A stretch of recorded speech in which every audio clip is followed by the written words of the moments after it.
Again, again, gang. So, what I want to talk about today is the topic is why it does not serve you to become a feminist. Why it does not serve you to become a feminist. Now, obviously, this is a topic primarily for women because that's who I'm speaking to.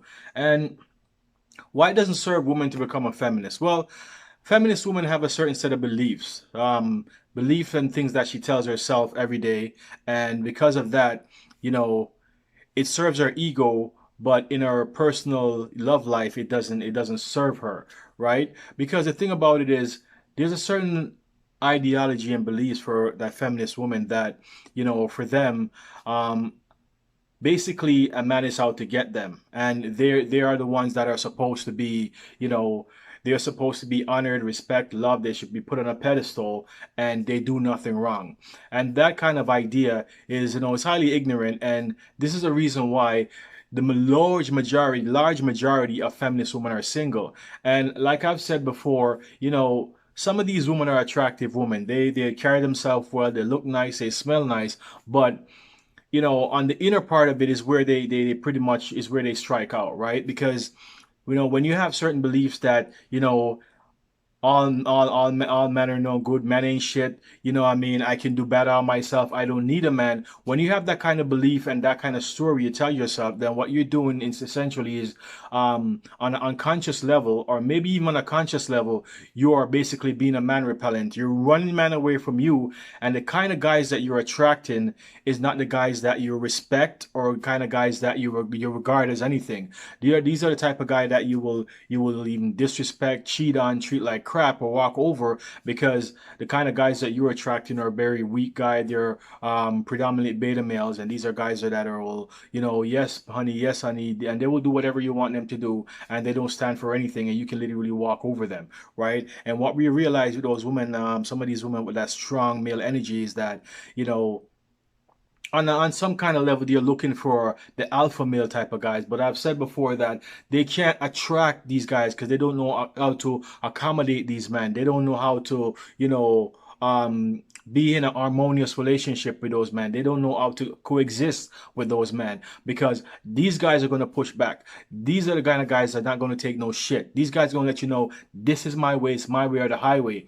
And most feminist women, though, they want that. They want to lead. They want to be the one that's in control. They want to be the one that, makes all the decision, and then you follow along, right? They don't follow a man. They don't follow a man's lead, because they feel that a woman that follows a man's lead is a woman who's weak, right? And she doesn't have any backbone. That's why most feminist women, frown and look down on housewives, and look them as their pick me's, or their manservant, right? And when you have that kind of beliefs, that robs you of so many, opportunities of having a relationship that can be harmonious, a relationship that can be fulfilled. Because, let's face it, everybody, even the feminist women, know that relationship takes work. And you can't go in a relationship and be the same person you've been when you're single, right? Because when you do that, that's going to be a problem, because being a single person, it's okay to live a certain way, and it's okay to be selfish and be all about yourself. But when you're in a relationship with another person,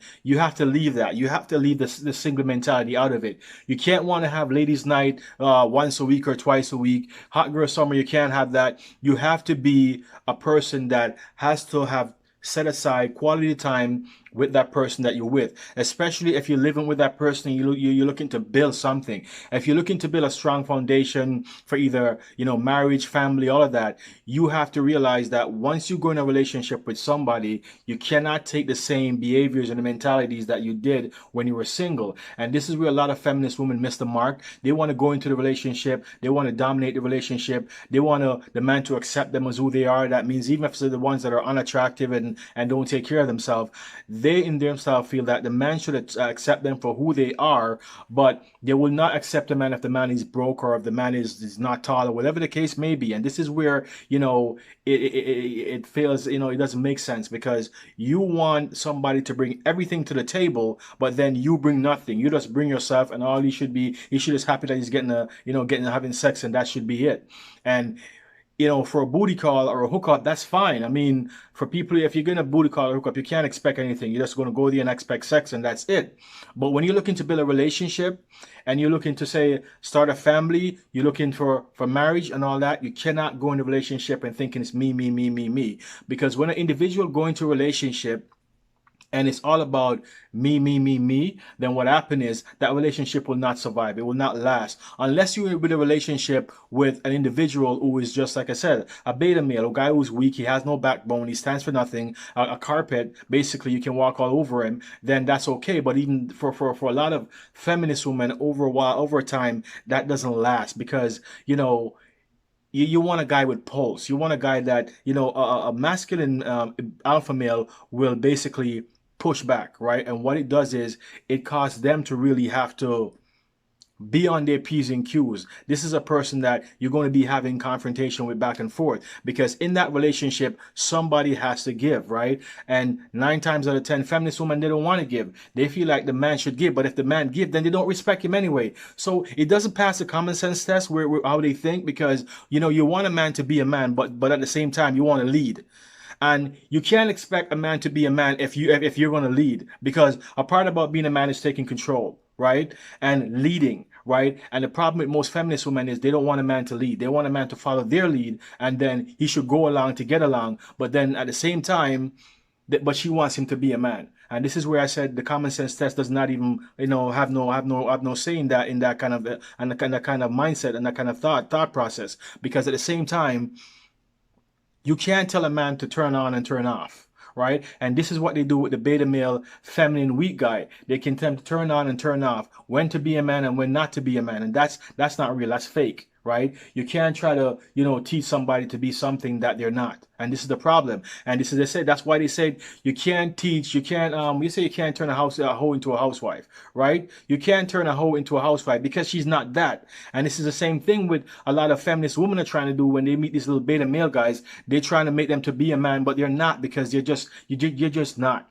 Right? A Honda will not become a Bentley. It's just not. It was built a certain way, and it is that, right? So when you're looking at when you decide that you want to become a part of that movement, just realize that when you become a part of that movement, the kind of guy you're looking for, and especially if you're looking for a guy like an alpha male, a guy with a backbone, a provider male, a guy who's going to be there and protect you, right? You can't be a part of a feminist movement and expect that these guys are going to come around and protect you, because you're already putting an energy out there that you're good, right? And then for a man, it's like, then what am I doing here? And that's why a lot of feminist women don't have certain guys, because for these guys, there's no place there for them, right? And the place that's only there for guys that they themselves don't even respect or even regard as anything, right? And those are, like I said, the beta male, the feminine guys, the weak guys, the guys that are a pushover. These are the guys that feminist women attract, because feminist women are very masculine. They want to dominate and control things,